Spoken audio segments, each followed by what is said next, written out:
Достор, жаңылыктан өзүңөр көргөндөй алименттер боюнча да өзгөрүүлөр болуп жатат. Мурун ушул сотко биз кайрылып, соттун буйругу аркылуу алимент өндүрсөк, кандайдыр бир кошумча мамлекеттик алымдарды төлөбөстөн, госпошлинаны төлөбөстөн, азыр ошону нотариустор аркылуу эми кылып калабыз. Бул өзгөрүлүштөрдү мен колдойм жана Юстиция министрлигине ыраазычылык билдирем. Болгону белгилеп кетким келет. Буга чейин 2-3 адамдан дагы мен угуп калдым. Ушул мамлекеттик алымды төлөбөсө дагы албетте нотариустун ушул кызматына адамдар төлөп калышат экен.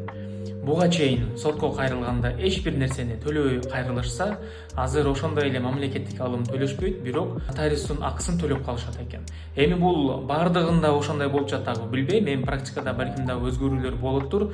Бирок 2-3 ушул алимент өндүрөм деген адамдар ушинтип айтып калышты. Нотариустарга кайрылгыла десем, нотариустар кошумча өзүлөрүнүн кызматын төлөгүлө деп жатат деп. Бул маселени Юстиция министрлиги кандай бир чечишет билбейм, бирок кандай болсо дагы бул реформа туура жолдо болуп жатат деп ойлойм.